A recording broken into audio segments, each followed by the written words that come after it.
अस्सलाम वालेकुम नाज़रीन, आपने नेफ्टी के कोर्सेज़ के लिए स्क्रीनिंग टेस्ट देना है और इसके लिए आपने चाहे इंग्लिश कन्वेंशनल का देना है या फिर हाई टेक है।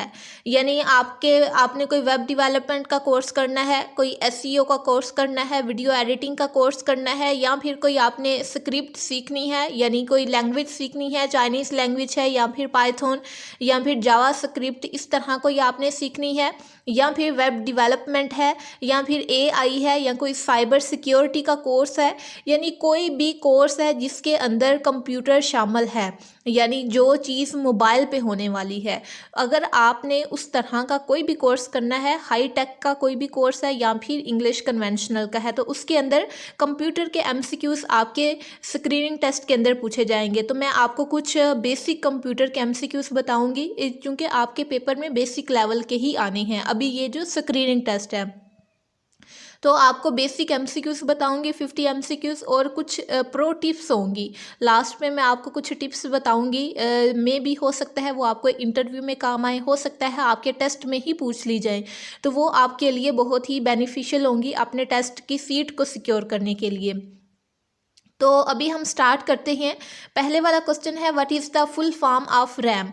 यानी इससे पहले ना मैं आपको एक और चीज़ बता दूं, क्योंकि आपने कोई कोर्स करना है, फॉर एग्जांपल आपने वीडियो एडिटिंग का कोर्स करना है या फिर आपने साइबर सिक्योरिटी का कोर्स करना है, तो आपने लैपटॉप पीसी मोबाइल यूज़ तो करना है ना।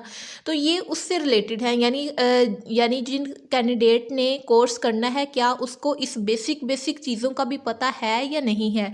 ये ना हो हम किसी ऐसे कैंडिडेट का कोर्स के लिए इनरोल कर लें जिसको इसको बेसिक चीज़ों का ना पता हो, तो इसलिए ये बेसिक चीज़ें आपके टेस्ट में पूछी जाएंगी। तो स्टार्ट करते हैं। पहला क्वेश्चन है, what is the full form of RAM. तो हमें पता है कि मोबाइल या फिर पीसी होता है, लैपटॉप होता है, तो उसके अंदर रैम होती है। रैम एक एब्रीवेशन है रैंडम एक्सेस मेमोरी की। इसके नीचे इसकी थोड़ी सी एक्सप्लेनेशन लिखी हुई है, वो मैं नहीं बताऊंगी, वो आप लोगों ने खुद पढ़ लेनी है जिसने पढ़नी हुई, क्योंकि फिर वीडियो लंबी हो जाएगी। तो रैम जो है ये फुल फॉर्म है रैंडम एक्सेस मेमोरी की। आगे क्वेश्चन नंबर 2 है, which device is use to input data into computer. इसका मतलब ये है कंप्यूटर के अंदर हमने कोई भी डाटा एंटर करना है तो उसके लिए हम क्या इस्तेमाल करते हैं, तो उसके लिए हम अपना कीबोर्ड इस्तेमाल करते हैं। अगर लैपटॉप है तो लैपटॉप के ऊपर कीबोर्ड होता है, अगर कंप्यूटर है तो कंप्यूटर के अलहदा से कंप्यूटर के साथ एक होता है कीबोर्ड, जिसके ऊपर आप टाइप करते हैं और कंप्यूटर के अंदर आप डाटा एंटर करते हैं। अब इसका मतलब ये नहीं है आपने कुछ टाइप करना है, आपने कुछ लिखना है तो ही आप कंप्यूटर के अंदर डाटा एंटर कर रहे हैं। इसका मतलब ये भी है कि आपने कंप्यूटर को कोई कमांड देनी है तो आप कीबोर्ड की मदद से कोई ना कोई चीज़ लिख रही हैं, तो वो भी डाटा एंटर करने के मुताबिक ही आ जाता है कंप्यूटर के अंदर। इसलिए इसका सी वाला ऑप्शन कीबोर्ड राइट है। आगे क्वेश्चन नंबर 3 है, which of the following is an example of system software. यानी जो सिस्टम होता है ना एंड्रॉयड का, यानी मोबाइल का या फिर पीसी का, उसकी कौन सी एग्जांपल है। तो विंडोज़ 10 इसकी एग्जांपल है। अब ए वाला ऑप्शन, सी वाला ऑप्शन, डी वाला ऑप्शन इसलिए नहीं हो सकता क्योंकि ये जो है वो मोबाइल के अंदर और पीसी के अंदर इस्तेमाल तो होते हैं, लेकिन वो सॉफ्टवेयर का हिस्सा नहीं है। सॉफ्टवेयर का जो हिस्सा है वो है विंडोज़ 10। ये हो गया। अगर कोई भी विंडो होगी तो आपने उसका लगा देना है कि जो विंडोज़ होती हैं वो सिस्टम सॉफ्टवेयर का हिस्सा होती हैं। आगे क्वेश्चन नंबर 4 है, which of the following is not programming language. तो इस आगे वाला पेज हम करते हैं। क्वेश्चन था कि प्रोग्रामिंग लैंग्वेज कौन सी नहीं है। तो आपको पता है पाइथन ये भी एक प्रोग्रामिंग लैंग्वेज है, HTML ये भी एक लैंग्वेज है, जावा स्क्रिप्ट जावा जो है ये भी एक लैंग्वेज है। लेकिन जो माइक्रोसॉफ्ट वर्ड है ना, ये माइक्रोसॉफ्ट वर्ड जो है ये एप्लीकेशन है, कि ये प्रोग्रामिंग लैंग्वेज नहीं है। इसलिए डी वाला ऑप्शन इसका राइट है। ये बेसिक एक MCQs है, तो आप लोगों ने इसको इस तरह के टेक्निकल क्वेश्चंस याद करने हैं। याद नहीं करने, एक दफ़ा रिवाइज कर लें, आप लोगों को ऑलरेडी आते होंगे। आगे क्वेश्चन नंबर 5 है, which part of computer is responsible for executing instructions. Executing instruction, इस क्वेश्चन का मतलब ये है कि कंप्यूटर का ऐसा कौन सा हिस्सा है जो जिसको हम जब इंस्ट्रक्शन देते हैं तो वो काम करता है। यानी जो अगर हमने कोई भी एक गूगल ड्राइव खोलनी है या फोल्डर खोलना है, तो जब हम उसके ऊपर क्लिक करते हैं तो कंप्यूटर का कौन सा हिस्सा इन इंस्ट्रक्शंस को फॉलो करता है और काम करता है, तो वो है CPU। यानी सेंट्रल प्रोसेसिंग यूनिट जो है कंप्यूटर का, वो रिस्पॉन्सिबल है इंस्ट्रक्शन को एग्जीक्यूट करने के लिए। आगे क्वेश्चन नंबर 6 है, which storage device has largest capacity. अब नीचे स्टोरेज डिवाइसेस के नाम लिखे हुए हैं, DVD है, USB है, SSD है, हार्ड डिस्क ड्राइव है। तो इसके अंदर जो हार्ड डिस्क ड्राइव है ना, इसके अंदर सबसे ज़्यादा कैपेसिटी होती है चीज़ों को स्टोर करने की। आगे वाला क्वेश्चन है, what does GUI stand for. अब GUI, ये जिस तरह हमने CPU देखा है कि CPU सेंट्रल प्रोसेसिंग यूनिट की एब्रीवेशन है, इस तरह हमने GUI की देखना है कि ये किसकी एब्रीवेशन है। आगे वाला पेज करके देखते हैं कि इसका आंसर क्या है। तो इसका आंसर है ए वाला ऑप्शन इसका आंसर है, जो क्वेश्चन के नीचे लिखा हुआ था पीछे वाले पेज में, ग्राफिकल यूज़र इंटरफेस, ये इसका आंसर है। यानी GUI stand for graphical user interface, ये आप याद कर लें। आगे वाला क्वेश्चन है, which of the following is A volatile memory. अब वोलाटाइल मेमोरी वो होती है, वो जल्दी से खुद ब खुद ही ना ख़त्म हो जाती है, वोलाटाइल हो जाती है। वोलाटाइल का मतलब होता है यानी जल्दी से खुद ही, जिस तरह कोई चीज़ बुखारात बन के नहीं उड़ जाती, पानी को हमने हीट दी तो वो बुखारात बन के उड़ जाता है, इस तरह मेमोरी ऐसी कौन सी होती है जब उसको हीट अप मिलती है तो वो उड़ जाती है, तो वो है रैम मेमोरी। रोम जो है वो हमारी असल वाली स्टोरेज होती है, जब तक हम उसको खुद डिलीट ना करें वो डिलीट नहीं होती। लेकिन जो रैम है, RAM रैंडम एक्सेस मेमोरी, ये वोलाटाइल होती है, ये आपने याद रखना है। यानी जब भी हम पावर ऑफ करते हैं तो इसका जो डाटा है वो लॉस हो जाता है। आगे 9 वाला क्वेश्चन है, what is the main function of an operating system. तो ऑपरेटिंग सिस्टम का मेन फंक्शन क्या होता है, तो इसका बी वाला ऑप्शन राइट है, manage hardware and software resources, ये ऑपरेटिंग सिस्टम का फंक्शन है। आगे क्वेश्चन है, what does URL stand for.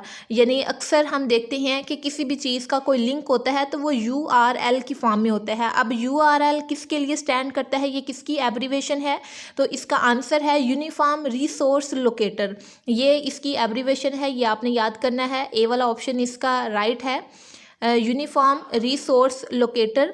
आगे 11 वाला क्वेश्चन है, what is the purpose of A firewall in a computer network. ये थोड़ा सा ना हाई लेवल आ गया है, बेसिक से हाई लेवल आ गया। जिन लोगों ने हाई टेक के अंदर अप्लाई किया है, ये वाला MCQs उनके लिए है कि जो फायरवॉल होती है कंप्यूटर नेटवर्क के अंदर, उसका क्या पर्पस है। तो जो है वो अनऑथराइज्ड एक्सेस के अगेंस्ट आपको प्रोटेक्ट करती है। यानी कोई ऐसा लिंक है, कोई ऐसी वेबसाइट है जिस पे आप जाएंगे तो आपका जो डाटा है मोबाइल के अंदर वो चला जा सकता है हैकर के पास। तो ये जो है ना आपके पास फायरवॉल कंप्यूटर के अंदर, तो ये आपको अनऑथराइज्ड एक्सेस से प्रोटेक्ट करती है। आगे क्वेश्चन नंबर 12 है, what type of software is used to surf the web. तो यानी वेब को चलाने के लिए हम कौन सा सॉफ्टवेयर इस्तेमाल करते हैं, तो वेब ब्राउज़र इस्तेमाल किया जाता है। किसी भी वेबसाइट को चेक करना है, किसी भी इंटरनेट के ऊपर आपने किसी वेबसाइट को देखना है तो उसके लिए वेब ब्राउज़र आप इस्तेमाल करते हैं। आगे क्वेश्चन नंबर 13 है, what does HTTP stand for. HTTP अक्सर हमने देखा है, कोई भी लिंक होता है वेबसाइट का तो उससे पहले छोटा HTTP लिखा होता है, HTTP। तो इसका मतलब क्या होता है, इसका आंसर हम देखते हैं आगे वाली स्लाइड में। तो ये एब्रीवेशन है हाइपर टेक्स्ट ट्रांसफ़र प्रोटोकॉल की, ये इसकी एब्रीवेशन है, ये बहुत इंपॉर्टेंट बेसिक MCQs है। आगे क्वेश्चन नंबर 14 है, which of the following is an example of input device. तो इनपुट जो डिवाइस है वो माउस है। इनपुट डिवाइसेस की आपने डेफिनेशन भी याद करनी है और जितनी भी इनपुट डिवाइसेस हैं उनके आपने नाम याद करने हैं। कॉन्सेप्ट आपको बता देती हूँ, यानी आपका कंप्यूटर है या फिर लैपटॉप है, उसके अंदर डाटा एंटर करने के लिए आप जो डिवाइसेस इस्तेमाल करते हैं वो इनपुट डिवाइसेस होती हैं। लाइक कीबोर्ड है आपके पास, आपने कंप्यूटर के अंदर डाटा एंटर करना है तो आप कीबोर्ड इस्तेमाल करते हैं। आप माउस इस्तेमाल करते हैं, तो वो सारी क्या है, इनपुट डिवाइसेस। और जो बाकी हैं आपके पास डिवाइसेस लाइक प्रिंटर है, स्पीकर है, ये कंप्यूटर के अंदर वाली जो प्रोडक्ट होती हैं वो आप तक पहुंचाती हैं, तो इसलिए वो आउटपुट डिवाइसेस होती हैं। तो आपने क्या करना है, आउटपुट और इनपुट डिवाइसेस के नाम सर्च करके याद करने हैं। इसके बाद 15 वाला क्वेश्चन है, what is the smallest unit of data in a computer. यानी कंप्यूटर के अंदर डाटा होता है ना, जीबीज़ के अंदर होता है, एमबीज़ के अंदर होता है, बाइट्स के अंदर होता है, तो सबसे छोटा यूनिट क्या है, तो जो सबसे छोटा यूनिट है वो है बिट। कंप्यूटर के अंदर बिट जो है वो सबसे छोटा यूनिट है। आगे क्वेश्चन नंबर 16 है, what is the purpose of ALU in A computer. तो ALU का क्या पर्पज़ होता है, ये हम देखते हैं, आगे वाले पेज में लिखा होगा। तो ALU का जो मकसद है वो है to perform arithmetic and logic operations. यानी अर्थमेटिक लॉजिक ऑपरेशंस का मतलब ये है कि जो मैथमेटिक की फॉर्म में होंगे उन ऑपरेशंस को परफॉर्म करने के लिए ALU जो है वो इस्तेमाल होता है। और ALU किसकी एब्रीवेशन है, ये रीजनिंग वाले लाइन के अंदर लिखा हुआ है, अर्थमेटिक लॉजिक यूनिट, ये भी आपने याद करनी है। आगे है question number 17, which file format is used for images. यानी जो इमेजेस होती हैं उनके लिए कौन सा फॉर्मेट इस्तेमाल किया जाता है, तो वो JPG है। JPG अक्सर आपने देखा होगा, जो इमेजेस होती हैं, जो हमारे मोबाइल्स में पिक्चर्स होती हैं, उनके आगे या उनका जो नाम होता है उसके आगे JPG या PNG लिखा होता है। तो ये इसलिए इसका C वाला ऑप्शन राइट है। और बाकी आप A वाला ऑप्शन देखें, वो डॉक्यूमेंट्स के लिए होता है। और PPTX ये पावर पॉइंट प्रेजेंटेशंस के लिए होता है। तो XLSX जो B वाला ऑप्शन है, ये एक्सेल शीट्स के लिए होता है। ये चीज़ आपने याद रखनी है।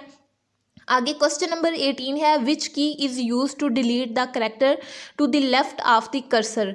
यानी आपने कौन सी कीबोर्ड के अंदर की इस्तेमाल करनी होती है किसी भी एक करेक्टर को डिलीट करने के लिए, तो आपको पता है बैक स्पेस जो है वो आप इस्तेमाल करते हैं। तो आप कोई भी एक, यानी आपने एक लफ्ज़ लिखा है डिलीट, तो उसका आपने आगे से ई को हटाना है, तो आप बैक स्पेस को दबाएंगे, एक उसका करेक्टर हट जाएगा, फिर आप बैक स्पेस को दबाएंगे, उसका एक और अल्फ़ाबेट हट जाएगा। तो इस तरह जो बैक स्पेस है वो करेक्टर्स को डिलीट करने के लिए इस्तेमाल होती है लेफ्ट वाली साइड से। आगे क्वेश्चन नंबर 19 है, which of the following is a search engine. Search engine क्या है, फायरफॉक्स, बिंग, आउटलुक, स्काइपी। तो इसमें से आपने बताना है कि सर्च इंजन कौन सा है। तो देखते हैं इसका आंसर। तो इसका आंसर है बिंग। यानी जो बिंग है ये आपके पास एक सर्च इंजन है जिसको आप इंटरनेट के ऊपर इंफॉर्मेशन को सर्च करने के लिए इस्तेमाल करते हैं। आगे वाला क्वेश्चन है, आगे वाला क्वेश्चन नंबर 20 है, what does the shortcut Ctrl+C do. यानी जब हम कंप्यूटर के कीबोर्ड के ऊपर Ctrl+C लगाते हैं तो ये एक शॉर्टकट की है, तो इसका क्या मतलब है। इसका मतलब होता है कि जो आपने टेक्स्ट सेलेक्ट किया हुआ है उसको आपने कॉपी करना है। तो Ctrl+C ये टेक्स्ट को कॉपी करने के लिए इस्तेमाल होती है। इसी तरह आपने पेस्ट के लिए भी जो की इस्तेमाल होती है वो आपने याद रखनी है, वो है Ctrl+V। जब आप Ctrl+V करते हैं तो जो टेक्स्ट आपने कॉपी किया होता है वो पेस्ट हो जाता है। आगे क्वेश्चन नंबर 21 है, what is the function of the control panel in Windows. तो ये विंडोज़ से रिलेटेड क्वेश्चन है, तो इसका आंसर है to change settings and control system configurations. यानी विंडोज़ के अंदर जो कंट्रोल पैनल होता है उसका फंक्शन क्या है, ये हाई टेक के लोगों के लिए MCQs है। तो 22 वाला आगे क्वेश्चन है, which of the following is A popular spreadsheet application. तो स्प्रेडशीट वो होती है जिसके, यानी जिस तरह माइक्रोसॉफ्ट MS ऑफिस है, एक्सेल है, तो ये पावर पॉइंट प्रेजेंटेशन के लिए जो हम इस्तेमाल करते हैं, तो उनके अंदर जो स्प्रेडशीट है उस एप्लीकेशन का क्या नाम है वो आपने बताना है। तो वो है हमारे पास MS एक्सेल। यानी एक्सेल के ऊपर जिस तरह एक शीट होती है वो एक शीट है और उसके ऊपर आप अपना डाटा एंटर करके रखते हैं। आगे क्वेश्चन नंबर 23 है, which of the following is A programming language. तो इसको हम पहले भी पढ़ चुके हैं कि जो पाइथन है वो आपके पास प्रोग्रामिंग लैंग्वेज है। और इसके बाद आगे क्वेश्चन नंबर 24 है, what does SSD stand for. तो solid state drive SSD abbreviation है। यानी SSD एब्रीवेशन है सॉलिड स्टेट ड्राइव की कंप्यूटर के अंदर, ये आपने याद रखना है। आगे क्वेश्चन नंबर 25 है, which of the following is an example of application software. यानी कौन सा इसमें से एप्लीकेशन सॉफ्टवेयर है। ये 4 ऑप्शन आपने देखने हैं, फिर इसको सर्च करना है। तो इसका आंसर मैं भी आपको बताती हूँ। ये तो इसका आंसर है नोटपैड। नोटपैड जो है ये एक एप्लीकेशन सॉफ्टवेयर है जिसके अंदर हम एडिटिंग करते हैं, टेक्स्ट अपना लिखते हैं, उसको एडिट करके रखते हैं और चीज़ें नोट करके रख लेते हैं। आगे क्वेश्चन नंबर 26 है, which key is used to refresh a web page. तो जब आप कीबोर्ड के ऊपर F5 की लगाते हैं तो जो आपका वेब का। इसके बाद आगे क्वेश्चन नंबर 29 है, which of the following can be use to protect a computer from viruses. तो कंप्यूटर के अंदर एक एंटीवायरस सॉफ्टवेयर होता है जो कंप्यूटर को वायरस से प्रोटेक्ट करता है, इसलिए इसका बी वाला ऑप्शन एंटीवायरस सॉफ्टवेयर करेक्ट है। आगे क्वेश्चन नंबर 30 है, what does FTP stand for. तो जो FTP है ये फाइल ट्रांसफ़र प्रोटोकॉल के लिए इस्तेमाल होता है, ये इसकी एब्रीवेशन है। आगे क्वेश्चन नंबर 31 है, which of the following is an open source operating system. तो लाइनक्स जो है ये ओपन सोर्स ऑपरेटिंग सिस्टम है, बाकी जो है वो ओपन सोर्स नहीं है। इसके बाद आगे वाला क्वेश्चन हम देखते हैं, वो नेक्स्ट पेज पे है। क्वेश्चन नंबर 32 है, what is the main page of A website called. यानी जो वेबसाइट का मेन पेज होता है उसको हम होम पेज कहते हैं। बहुत ही बेसिक क्वेश्चन है, ये आप लोग ज़रूर पढ़िएगा। आगे क्वेश्चन नंबर 33 है, which of the following is used for video conferencing. तो वीडियो को कॉन्फ्रेंस करने के लिए हम जूम एप्लीकेशन को इस्तेमाल करते हैं। यानी जूम एक प्लेटफॉर्म है जहाँ पे वीडियो कॉन्फ्रेंस होती है, ऑनलाइन मीटिंग्स होती हैं और कोलैबोरेशंस होती हैं।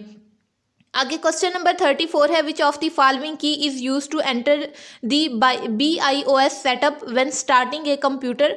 तो जो F2 की है ये कॉमन की है जिसको हम यूज़ करते हैं BIOS को सेटअप करने के लिए कंप्यूटर्स के अंदर। यानी जब भी कंप्यूटर को स्टार्ट करते हैं, स्टार्टअप लेते हैं, तो F2 की हम इस्तेमाल करते हैं। इसके बाद आगे क्वेश्चन नंबर 35 है, व्हाट डज दी शॉर्टकट की Ctrl+V डू। तो जो Ctrl+V है ये जो हमने कॉपी किया होता है टेक्स्ट उसको पेस्ट करता है। ये मैं पहले आपको बता चुकी हूँ कि जो Ctrl+C है ये टेक्स्ट को कॉपी करने के लिए, और जो Ctrl+V है ये उस कॉपी किए हुए टेक्स्ट को पेस्ट करने के लिए इस्तेमाल होता है। आगे क्वेश्चन नंबर 36 है, which of the following is a database management system. तो जो माइक्रोसॉफ्ट एक्सेस है ये आपके पास एक डेटाबेस मैनेजमेंट सिस्टम है जो कि यूज़र को अलो करता है कि वो जो उसका डाटा है उसको क्रिएट कर सके और उसको मैनेज कर सके। आगे क्वेश्चन नंबर 37 है, what is the function of A graphics card. तो जो ग्राफिक्स कार्ड होता है ये विजुअल इनपुट, आउटपुट और ग्राफिक्स की परफॉर्मेंस करने के लिए इस्तेमाल होता है। नीचे रीजनिंग के अंदर इसकी एक्सप्लेनेशन भी लिखी हुई है। A graphics card is use to render images, videos and animations for display. यानी कोई भी पिक्चर है, कोई वीडियो है तो आपने उसको एनिमेट करना है, उसके लिए आप ग्राफिक कार्ड जो है वो उसको इस्तेमाल करते हैं। इसके बाद आगे वाला क्वेश्चन देखते हैं। आगे वाला क्वेश्चन ये है, CPU स्टैंड फॉर। ये क्वेश्चन यहाँ पे मिसिंग है, मैं आपको बता देती हूँ। CPU किसके लिए स्टैंड करता है। तो CPU जो है वो सेंट्रल प्रोसेसिंग यूनिट के लिए स्टैंड करता है, और ये कंप्यूटर का, इसको हम ब्रेन भी कहते हैं। ये भी आप याद रख लीजिएगा। आगे क्वेश्चन नंबर 39 है, which of the following is not peripheral device. यानी जो पेरिफेरल डिवाइस है वो माउस भी है, कीबोर्ड भी है, प्रिंटर भी है, लेकिन मदरबोर्ड नहीं है। जो मदरबोर्ड है वो मेन सर्किट है कंप्यूटर का, और पेरिफेरल डिवाइस नहीं है। पेरिफेरल डिवाइस हम उसको कहते हैं वो डिवाइस जो सेकेंडरी हों, जिनके बगैर हम कंप्यूटर को इस्तेमाल कर सकते हों। माउस है, कीबोर्ड है, प्रिंटर है, इनके बगैर हम, ये पेरिफेरल डिवाइसेस हैं, लेकिन जो मदरबोर्ड है ये मेन सर्किट है, इसलिए मदरबोर्ड इसका करेक्ट आंसर है। आगे क्वेश्चन नंबर 40 है, which of the following is a function of router. जो रूटर है जो हमारे कंप्यूटर के अंदर होता है वो डायरेक्ट नेटवर्क ट्रैफिक को, यानी आपकी दो डिवाइसेस हैं उनके दरमियान नेटवर्क को कनेक्ट करना है तो उसके लिए आप रूटर इस्तेमाल करते हैं, इसलिए इसका बी वाला ऑप्शन ठीक है, to direct network traffic between devices. इसके बाद आगे क्वेश्चन नंबर 41 देखते हैं। क्वेश्चन नंबर 41 है हमारे पास, what is the main purpose of cache memory. आपने अक्सर देखा होगा जो कैची मेमोरी होती है मोबाइल्स के अंदर भी और कंप्यूटर्स के अंदर भी, तो ये मेन मेमोरी से जो डाटा हम लेते हैं उसको स्पीड अप करने के लिए इस्तेमाल होती है। To speed up data access from the main memory, it is the purpose of cache memory. आगे क्वेश्चन नंबर 42 है, which of the following is a type of malware. तो जो मालवेयर है वो वायरस जो है मालवेयर की एग्जाम्पल है, वायरस जो है मालवेयर की टाइप है। यानी इसको अगर मैं एक्सप्लेन करूं तो एक ऐसा वायरस है मालवेयर जो कि आपके कंप्यूटर को इन्फेक्ट कर सकता है, जो आपका कंप्यूटर है उसको ख़राब कर सकता है। तो वायरस एक ऐसा मालवेयर है जो मालवेयर की टाइप है। आगे क्वेश्चन नंबर 43 है, which of the following protocol is used for secure communication over a computer network. तो इसका सही वाला आंसर है HTTPS। HTTPS इसका आपने एब्रीवेशन भी याद करनी है, hyper text transfer protocol secure, तो is used for secure communication over the internet. Number 44 है, which of the following storage devices uses magnetic disk to store data. यानी कौन सी ऐसी स्टोरेज डिवाइस है जो कि मैग्नेटिक डिस्क को यूज़ करती है ताकि वो डाटा को स्टोर कर सके। तो जो हार्ड डिस्क ड्राइव है ये मैग्नेटिक डिस्क है, मैग्नेटिक डिस्क को यूज़ करती है डाटा को स्टोर करने के लिए, ये इसका करेक्ट आंसर है। आगे क्वेश्चन नंबर 45 है, which key combination is use to force quit an application in Windows. जब आप Alt+F4 की इस्तेमाल करते हैं तो इसका मतलब ये होता है कि आप विंडोज़ के अंदर एक एप्लीकेशन को क्विट करना चाहते हैं, यानी उसको ख़त्म करना चाहते हैं। तो ये आपने की याद करनी है। आगे क्वेश्चन नंबर 46 है, which of the following is A widely used email protocol. तो जो वाइडली यूज्ड ईमेल प्रोटोकॉल है वो सिंपल मेल ट्रांसफ़र प्रोटोकॉल है, यानी बी वाला ऑप्शन SMTP है, और इसकी आपने एब्रीवेशन भी याद करनी है। आगे क्वेश्चन नंबर 47 है, what does the term booting refer to. यानी बूटिंग जो है इसका क्या मतलब होता है। हम इसका देखते हैं इसका आंसर क्या है। तो इसका आंसर है starting up to the computer. यानी बूटिंग का क्या मतलब होता है, booting refers to the process of starting up the computer and loading the operating system, ये है बूटिंग का मतलब। आगे क्वेश्चन नंबर 48 है, which software allows users to create text documents. यह माइक्रोसॉफ्ट वर्ड है, यानी माइक्रोसॉफ्ट वर्ड है जिसके अंदर आप अपने टेक्स्ट डॉक्यूमेंट्स क्रिएट कर सकते हैं। आगे क्वेश्चन नंबर 49 है और 50, ये दो क्वेश्चंस रह गए हैं। 49 वाला क्वेश्चन है, which of the following devices is use to connect to a wireless network. तो वाईफाई अडाप्टर एक ऐसी डिवाइस है जिससे आप इंटरनेट कनेक्ट कर सकते हैं डिवाइसेस को बगैर किसी तार के, यानी वायर के बगैर। ये वायरलेस कनेक्टर है वाईफाई अडाप्टर। इसके बाद आगे क्वेश्चन नंबर 50 है, what does the term bit stand for. तो जो बिट है ये आपके पास बाइनरी डिजिट के लिए स्टैंड करता है, यानी ये कंप्यूटर की टर्म है। बिट जो है वो स्मॉलेस्ट जो है आपके पास डाटा है, डाटा की फॉर्म है। जिस तरह MBs GBs होते हैं ये बड़े यूनिट हैं, और जो सबसे छोटा यूनिट है वो बिट है। तो बिट स्टैंड करता है बाइनरी डिजिट के लिए। ये आपके पास कंप्यूटर के 50 MCQs थे, और कंप्यूटर के आपके पास 50 MCQs हो गए, लेकिन एनालिटिकल जो रीजनिंग है उससे पीछे वाली जो वीडियो है उसके अंदर तो आपने एनालिटिकल रीजनिंग के क्वेश्चंस देख लिए। लेकिन परसेंटेज एक ऐसा टॉपिक है और डिस्टेंस वाले क्वेश्चन ये ऐसे हैं जिनमें से हो सकता है आपको पेपर आ जाए हाई टेक वालों को।